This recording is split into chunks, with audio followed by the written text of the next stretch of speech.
मोतिहारी के हीरो लगे, रहिया में रहेला आगे आगे, रहिया में रहेला आगे आगे। कान्हे पकावर लेके चलल बाड़े, बाबा से सभे आशीषवा मांगे। अपना अपना दिल बड़ा से बतियावत चल हो, गेरुआ गमछिया ए हो, गेरुआ गमछिया फहरावत चल हो,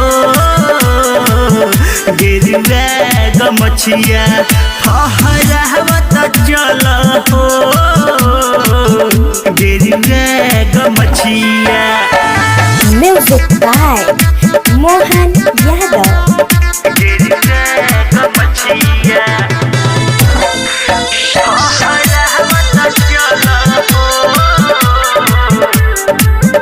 मिलनी मन में हर बसी जाई तोहर घर, भोले दानी से सुने हिया लगा हो, मिट जाई सब गम आई देहिया में दम, बोला पम तनी मुँह से निकाल हो, बोला पम तनी मुँह से निकाल हो।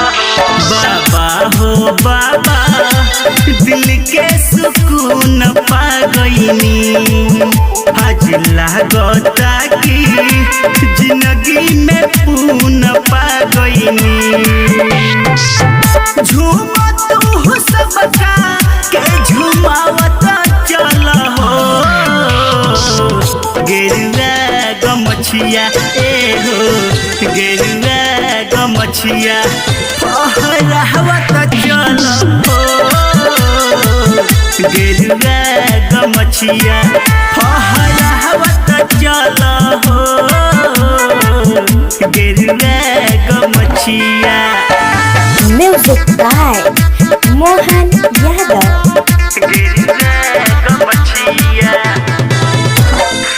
फहरावत चल हो,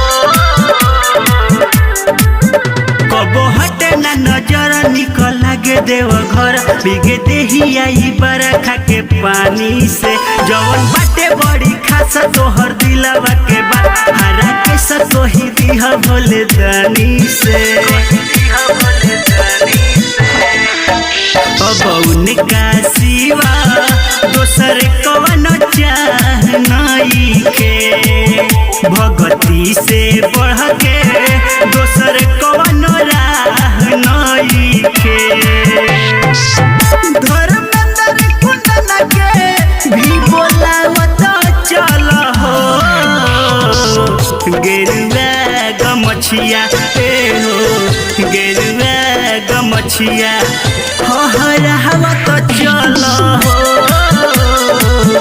गेरुआ गमछिया फहरावत चल हो, गेरुआ गमछिया।